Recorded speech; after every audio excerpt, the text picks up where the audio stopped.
네, 귀한 찬양 하나님께서 받으신 것과 우리 모두에게 은혜가 된 것을 믿습니다. 옆 사람과 인사하겠습니다. 예배자로 삽시다.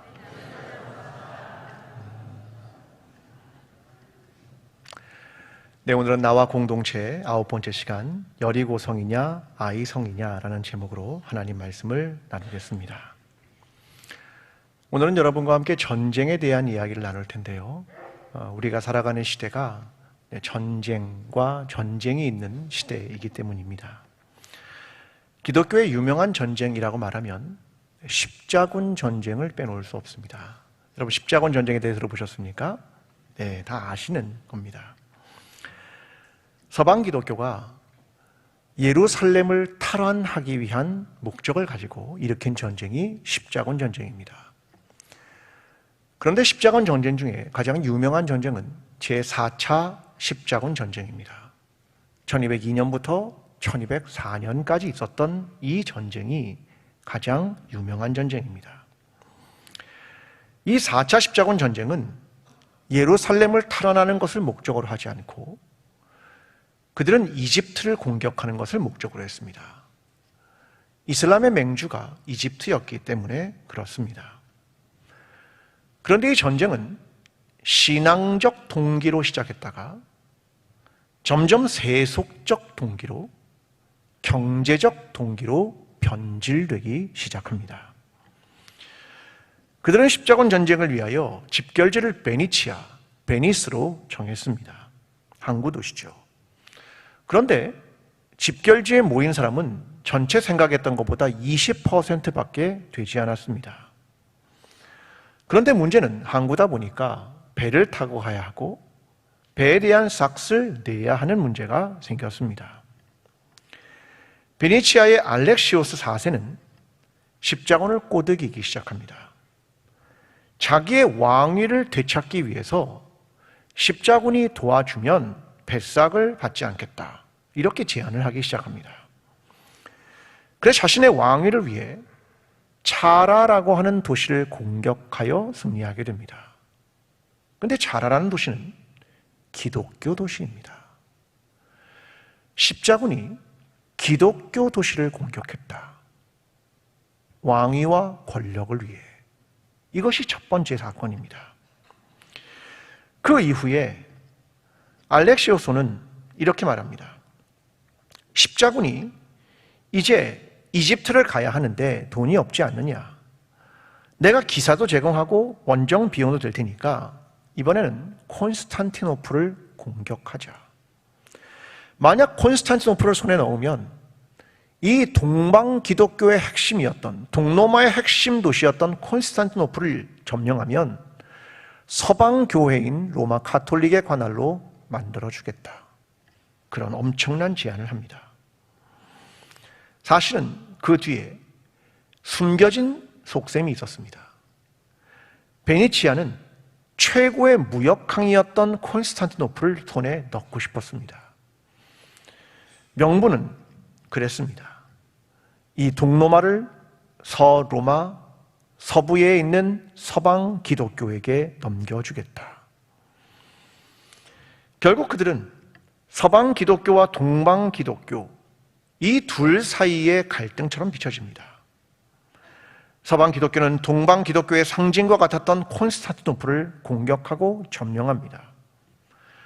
그런데 문제는 알렉시오스가 돈이 없었습니다.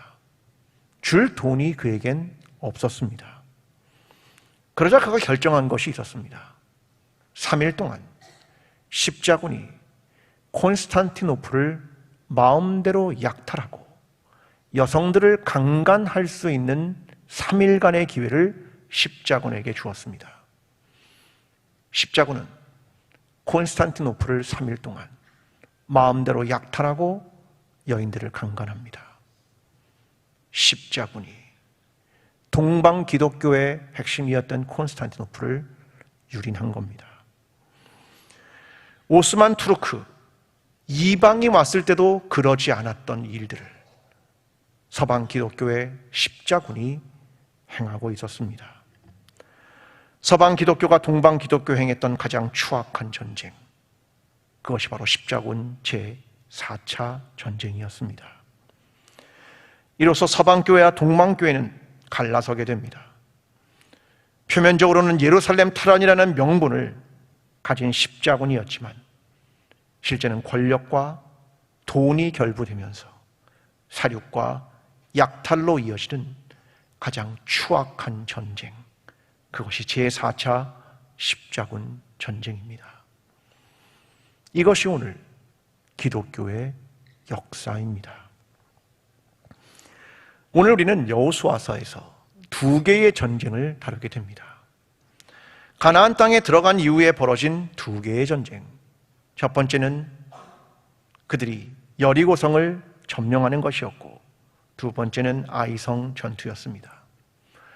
둘 다 결코 평범하지 않은 전투를 시작합니다. 첫 번째 여리고성은 전쟁의 방법이 이상했고, 두 번째 아이성을 점령할 때는 어처구니 없는 일이 발생하게 됩니다. 우리는 이 두 전쟁을 통해 이스라엘이 가나안 땅에 들어간다는 것은 어떤 의미이고, 하나님의 백성이 약속의 땅에 들어간다는 것은 어떤 의미인지를 깊이 살펴보아야 합니다. 성경의 역사는 처음부터 폭력으로 시작합니다. 가인과 아벨의 이야기입니다. 가인은 양치는 자였고 아벨은 농사를 짓는 사람이었습니다. 다른 말로 아벨은 유목민이었고 가인은 농경민이었습니다. 그런데 가인이 아벨을 쳐 죽입니다. 이유는 하나님이 아벨과 그의 제물을 받으셨는데 가인과 그의 제물은 받지 않으셨다. 그것이 이유였습니다. 성경의 역사는 처음부터 폭력과 전쟁이 시작됩니다. 오늘도 전 세계는 온통 전쟁의 이야기가 끊이지 않습니다. 우크라이나와 러시아, 이스라엘과 팔레스타인 전쟁, 모두 땅의 문제입니다. 더 많은 땅을 갖고 싶고 자기 땅이라고 주장하는 것입니다. 저는 오늘 본문을 선택하며 고뇌가 많았습니다. 그냥 신앙적 얘기라고 하는 것만 하면 좋은데 현실이 전쟁이 있기 때문에 그렇습니다. 그런데 오늘의 전쟁의 상황 속에서 하나님의 뜻을 발견해 가면 좋겠습니다. 먼저는 요단강을 건넌 이스라엘 백성은 길갈의 요단강 제사장들, 그 제사장들이 발이 굳게 선 그곳에서 12돌을 가져다가 그들이 유숙하는 길갈에 두게 됩니다. 여호수아 4장 2절과 3절입니다. 백성의 각 지파에 한 사람씩 12사람을 택하고 그들에게 명령하여 이르기를 요단 가운데 제사장들의 발이 굳게 선 그곳에서 돌 12를 택하여 그것을 가져다가 오늘 밤 너희가 유숙할 그곳에 두게 하라 하시니라. 그들은 요단강에 제사장이 섰던 바로 그곳에 12개의 돌을 가져다가 그들이 유숙하는 곳 길갈에 두게 됩니다. 하나님은 그들이 무엇인가를 기억하기를 원하신 것입니다. 돌들을 볼 때마다 후일의 자손들이 아버지, 이 돌들은 무슨 뜻입니까? 라고 물으면 이스라엘이 요단강을 마른 땅으로 건넜다. 그걸 말해 주어라. 그 말입니다. 근데 그 뒤에 더 중요한 구절이 뒤따릅니다. 여호수아 4장 23절과 24절입니다. 너희 하나님 여호와께서 요단물을 너희 앞에서 마르게 하사 너희를 건너게 하신 것이 너희 하나님 여호와께서 우리 앞에 홍해를 말리시고 우리를 건너게 하심과 같았나니 이는 땅의 모든 백성에게 여호와의 손이 강하신 것을 알게 하며 너희가 너희 하나님 여호와를 항상 경외하게 하려 하심이라 하라. 아멘. 이 이야기는 뭐냐면 너희는 여호와의 행하심을 기억하라. 너희는 하나님의 손을 기억하라. 너희는 여호와 하나님을 항상 경외하라.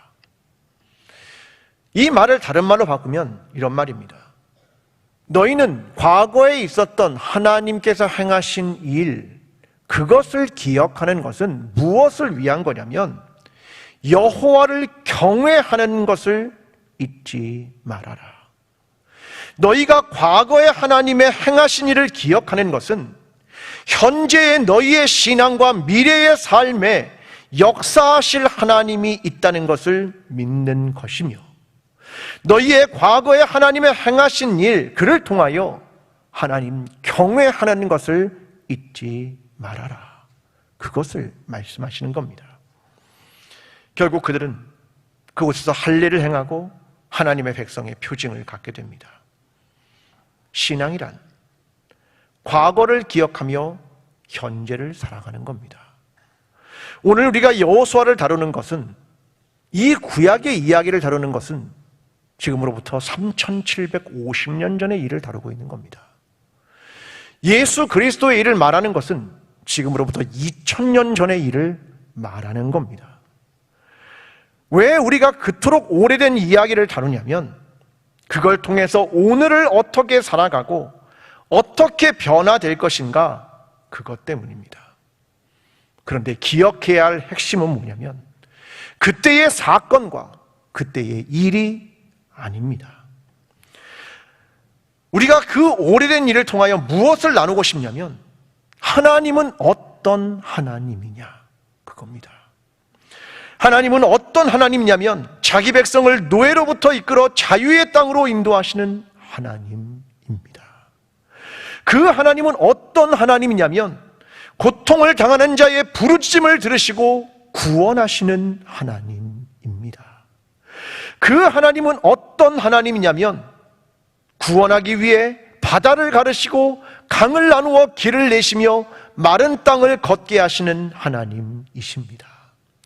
그 하나님은 어떤 하나님이냐면, 히브리서 13장 8절처럼 예수 그리스도는 어제나 오늘이나 영원토록 동일하십니다. 수천 년 전에 역사하신 하나님이 오늘 지금 우리의 삶에도 역사하시며 우리의 미래에도 영원토록 동일하게 역사하시는 하나님이십니다. 여러분, 이 사실을 믿으십니까? 아멘. 우리를 죄로부터 자유하게 하시고 고통으로부터 구원하시고 능력으로 행하시는 하나님, 그 하나님을 우리가 믿는 겁니다. 그래서 현재와 미래의 과거를 기억하는 일들을 하는 겁니다. 12도를 유숙했던 길갈에 두었습니다. 그들은 그곳에서 할례를 행합니다. 할례는 그때로부터 400년 전에 있었던 일입니다. 하나님의 백성의 표를 400년 전에 있었던 과거의 일을 통하여 현재에 있게 합니다. 그리고 절기를 지킵니다.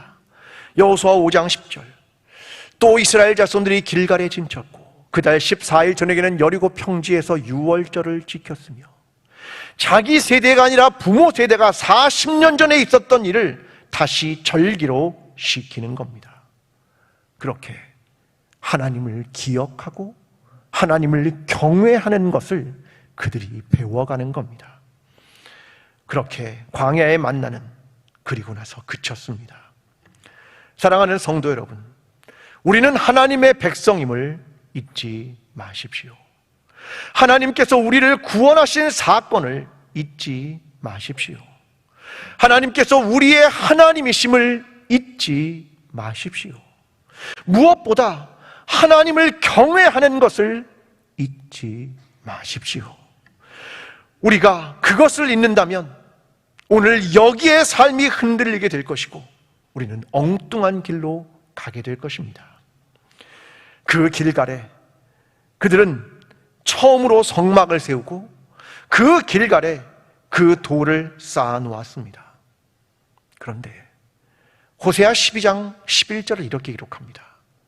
길갈에는 무리가 수송아지로 제사를 드리며 그 제단은 밭이랑에 쌓인 돌무더기 같도다.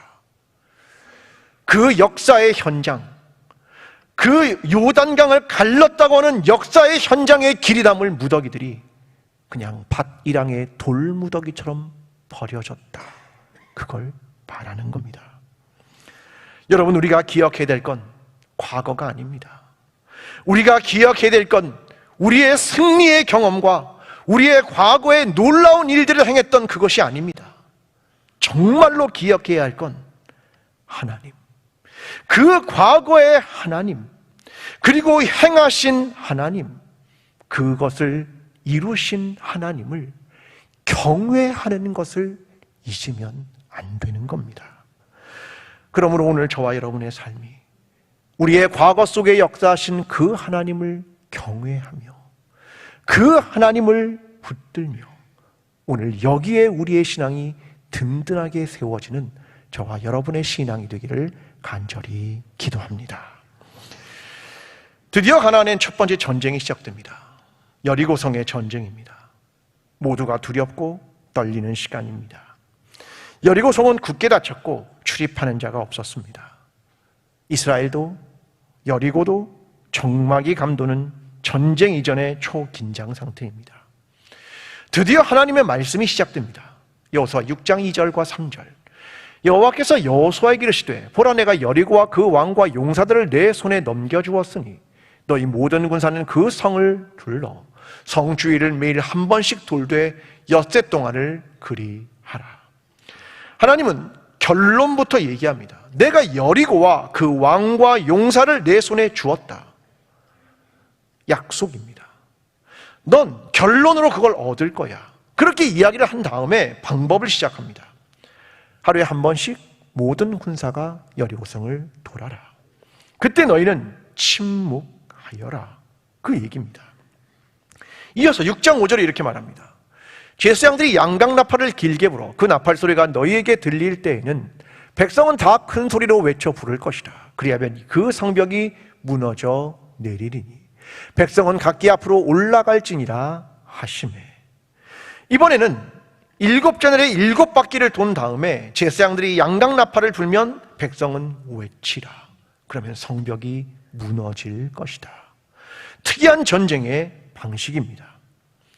사실 여리고성은 고고학적으로 굉장히 유명한 성입니다. 영어로는 제리코라고 말하는 이 성은 주전 7,000년 전의 도시입니다. 가로 세로 500m의 명적, 그리고 해발이 250m, 내벽과 외벽, 내벽의 두께는 3.6m, 외벽의 두께는 1.9m, 그 높이는 9m입니다. 기원전 7,000년의 말입니다. 여리고는 이렇게 굉장한 도시입니다. 그런데 성벽이 무너집니다. 두 가지가 있습니다. 중요한 것 두 가지. 첫째, 침묵과 외침입니다. 여호수아 6장 10절은 이렇게 말합니다. 여호수아가 백성에게 명령하여 이르되 너희는 외치지 말며 너희 음성을 들리게 하지 말며 너희 입에서 아무 말도 내지 말라. 그리하다가 내가 너희에게 명령하여 외치라 하는 날에 외칠지니라 하고. 이스라엘 백성은 끊임없이 광야에서 불평과 원망의 소리를 냈습니다. 다시 애굽으로 돌아가자. 다시 애굽의 고깃가마에 누웠다. 우리는 이렇게 다시 돌아가자고 이야기합니다. 그리고 모세에게 끝없는 불평과 만나에 대한 불평과 길에 대한 불평을 쏟아냅니다. 침묵한다는 건 무엇일까? 여러분, 침묵한다는 것은 내가 그동안 광야에서 했던 수많은 불평과 원망에 대한 이야기로부터 하나님의 말씀에 순종한다. 나의 주도권을 하나님께 드린다. 이것을 의미하는 겁니다. 여리고의 사람들이 위에서 쳐다봤겠지요. 비웃고 모욕하고 조롱했을 겁니다. 그러나 그들은 묵묵히 하나님의 말씀에 순종하며 하나님의 때를 기다리며 주도권을 하나님께 드렸다. 이것이 전쟁을 이긴 침묵과 외침입니다. 또 하나는 헤렘이라고 말하는 히브리어입니다. 여호수아 6장 17절 이렇게 말합니다. 이 성과 그 가운데 있는 모든 것은 여호와께 온전히 바치되 기생 라합과 그 집에 동거하는 자는 모두 살려주라. 이는 우리가 보낸 사자들을 그가 숨겨 주었습니다. 히브리어 헤렘이라는 말은 사람들이 진멸하다 이런 개념으로 많이 사용합니다. 아이와 여성, 가축까지 남겨두지 말아라 라고 이해합니다. 하지만 헤렘의 본래의 뜻은 그것이 아니라 여호와께 온전히 바치다 라는 뜻을 가지고 있습니다. 하나님께 온전히 바치다. 여호수아 6장을 읽으면 진멸 이런 단어들을 극도로 자제합니다. 아니, 여리고성 전쟁에는 어떤 무기의 이름 하나 등장하지 않습니다. 왜냐하면 창세기 4장 22절에 보면 두발가인이 등장합니다. 가인의 후예이죠. 근데 그는 구리와 쇠로 여러 가지 기구를 만드는 대장장이이며 무기를 만드는 자입니다. 그러니까 가인의 후예들은 무기를 만드는 사람들입니다. 그로 인해 폭력에 대한 것을 낳게 됩니다. 근데 여호수아 6장은 폭력의 단어가 거의 등장하지 않습니다. 오히려 기생 라합의 집을 어떻게 구원할 것이냐에 대한 문제가 부각되고 있습니다. 여호수아 6장 17절, 기생 라합과 그 집에 동거하는 자는 모두 살려주라. 여호와께 어떻게 온전히 바칠 것인가와 누구를 구원할 것인가에 집중되고 있다, 그 말입니다. 여리고성 전투의 이야기는 나의 백성이 나의 약속을 믿고 나의 명령을 지키며 나에게 온전히 바치느냐에 대한 이야기를 하고 있다는 말입니다. 그런데 누가요? 누가 말입니까? 오늘 성경은 모든 군사가 참여했다 이렇게 말합니다. 여러분, 이게 공동체입니다. 모든 군사가 다 함께 참여했다. 누구는 참여하고 누구는 참여하지 않는 것 아니고, 누구는 수고하고 땀을 흘리고 누구는 뒤에서 머무는 것이 아니라 3절에 너희 모든 군사는 이렇게 표현합니다. 이 말을 이렇게 정리할 수 있습니다. 참여적이다 라는 말입니다. 참여적이다. 여러분, 그리스도의 공동체는 참여적 공동체여야 합니다. 저는 거기에 두 가지의 문턱을 넘어가야 한다고 생각합니다. 첫 번째는 교회에 등록하는 겁니다. 저는 여태까지 설교하면서 이런 설교는 처음 해봅니다. 그러나 오늘 좀 해야겠습니다.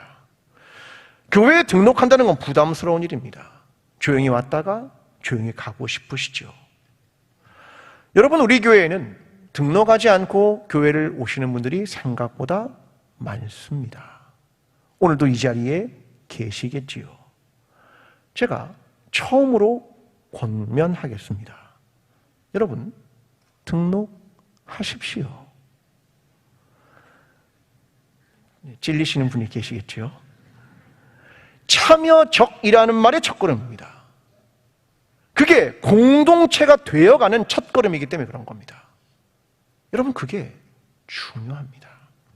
두 번째, 작은 봉사, 교회에서 하는 모든 일에 적극적으로 참여하십시오. 여러분, 교회에서 청소를 하거나 연탄을 나르거나 식당 봉사를 하거나 복음을 전하거나 성경 공부를 하거나, 나는 하지 않으면서 수혜를 기다리는 곳이 교회가 아닙니다. 여러분, 교회 예배에 나아오십시오. 성경 공부에도 나아오십시오. 섬김과 봉사의 자리에도 나아오십시오. 난 나오지 않으면서 교회가 성장하기를 바라십니까? 교회가 성숙하기를 바라십니까? 그리스도의 몸과 공동체가 되기를 바라십니까? 여러분, 중요한 건 하나님이 공동체를 원하신다는 겁니다. 그러므로 예배의 자리, 성경을 공부하는 자리, 함께 섬기는 자리, 이런 자리에 나와야 한다는 겁니다. 하나님은 우리 교회 공동체 전체가 하나님의 말씀에 순종하며, 때로는 침묵하며, 때로는 외치며 하나님께 온전히 자신을 드리는 공동체, 모두가 이 하나님의 말씀에 순종으로 나아가는, 참여하는 그리스도의 몸된 광주 제일교회가 되기를 간절히 기도합니다. 여러분, 두 번째 전투는 아이성 전투입니다. 아이성은 여리고보다 훨씬 작았던 모양입니다. 그런데 아이성 전투에서 패배합니다. 왜 그랬을까? 사람들에게는 2년차 징크스라는 게 있습니다.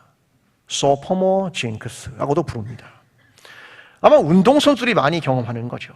첫 해는 실력이 좋게 잘 결과를 냈는데 두 번째 해에 안 되는 겁니다.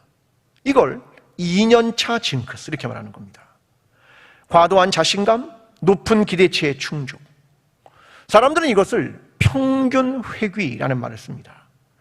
예를 들면 내 실력이 8 정도 되는데 첫 해에 10을 했으면 둘째 6 정도밖에 못해서 평균으로 회귀하게 된다, 이런 표현을 쓰기도 합니다. 아이성 전투가 두 번째 전투입니다. 그런데 그들은 거기서 자신의 본 모습을 보입니다. 이스라엘은 먼저 아이성에 정탐꾼을 보냅니다. 그리고 정탐꾼의 보고가 이루어집니다. 여호수아 7장 3절과 4절. 여호수아에게로 돌아와 그에게 이르되 백성을 다 올라가게 하지 말고 2,3,000명만 올라가서 아이를 치게 하소서. 그들은 소수이니 모든 백성을 그리로 보내어 수고롭게 하지 마소서 하므로 백성 중 3,000명쯤 그리로 올라갔다가 아이 사람 앞에서 도망하니라. 전체 수는 60만의 군대입니다. 그런데 3,000명 올라갔으니 얼마나 올라간 겁니까? 100분의 1도 아닙니다. 너무나 작은 수가 올라갔습니다. 근데 이 얘기를 누가 한 겁니까? 정탐꾼들이. 아이성 정탐꾼들이 했습니다. 그들의 말을 듣고 갑니다. 여리고성은 모든 백성이 참여했습니다. 그런데 아이성은 단 100분의 1도 참여하지 않았습니다. 그런데 성벽도 무너지지 않았고 사망자가 36명이 나왔습니다. 왜 그럴까? 여호수아 7장의 첫 구절인 1절은 이미 아이성 전투가 실패할 것을 전제합니다. 이스라엘 자손들이 온전히 바친 물건으로 말미암아 범죄하였으니 이는 유다 지파 세라의 증손 삽디의 손자 갈미의 아들 아간이 온전히 바친 물건을 가졌습니다. 여호와께서 이스라엘 자손들에게 진노하십니다. 이미 7장을 시작하면서 아이성 전투가 실패할 것을 분명하게 말하고 시작합니다. 무엇 때문입니까?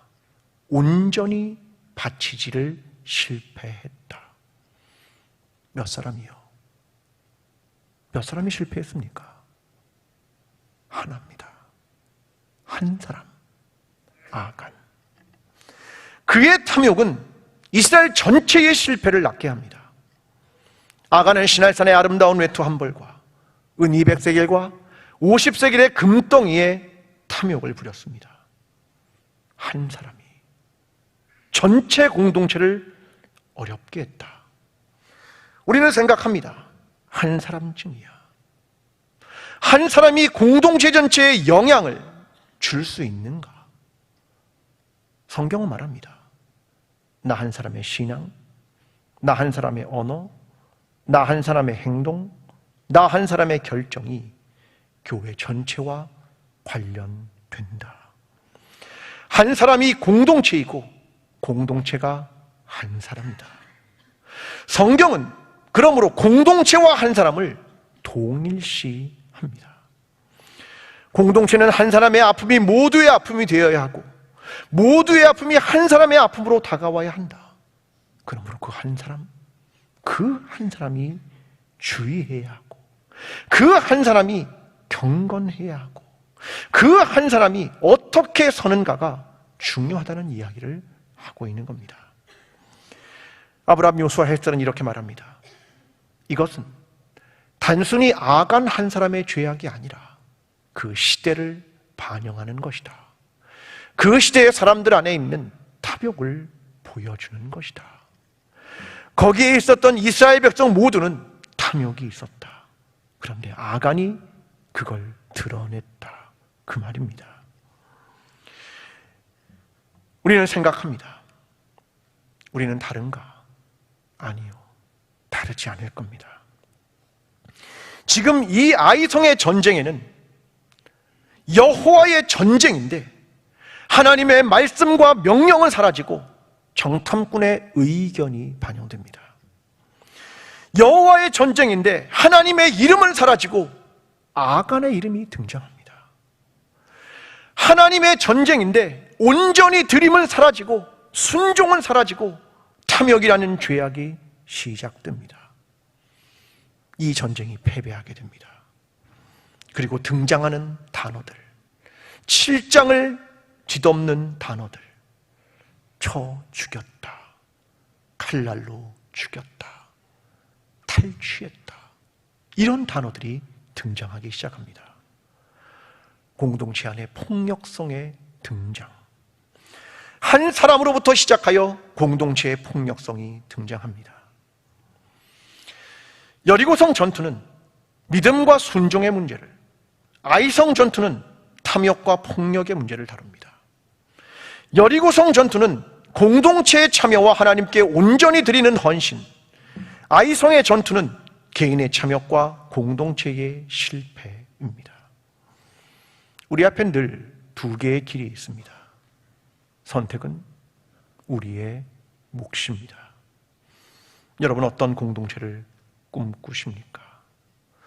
그 기저에는 정말 무엇이 있겠습니까? 다시 이야기를 성경의 처음으로 돌립니다. 가인과 아벨의 이야기입니다. 하나님은 가인이 살인한 이후에 가인에게 묻습니다. 내 아우 아벨이 어디 있느냐? 가인은 하나님께 대답합니다. 내가 내 아우를 지키는 자입니까? 가인의 대답은 타자에 대한 책임을 부인하는 겁니다. 내가 저 사람을 지켜야 되는 겁니까? 전쟁이란 우리 편, 우리 땅, 자기 중심성과 탐욕으로부터 출발합니다. 그런데 하나님 말씀은 나, 우리 가족, 우리 교회 공동체로부터 타자에 대한 책임을 말하고 있습니다.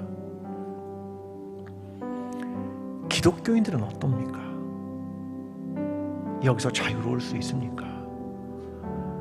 제4차 십자군 전쟁이 보여주고 있는 기독교의 모습은 뭡니까? 자기 이익이 걸리고, 자기의 탐욕이 걸리고, 자기의 권력이 걸리고, 자기의 명예가 걸리면 여지없이 무너집니다. 기독교인들도 말입니다. 저는 하나님이 이렇게 말씀하신다고 생각합니다. 그래, 너는 내 아우를 지키는 자가 돼야 한다. 너는 내 아우 아벨을 지키는 자가 돼야 한다. 타자에 대한 책임, 자기 욕심과 자기 중심성을 내려놓고 하나님의 이 말씀에 순종할 때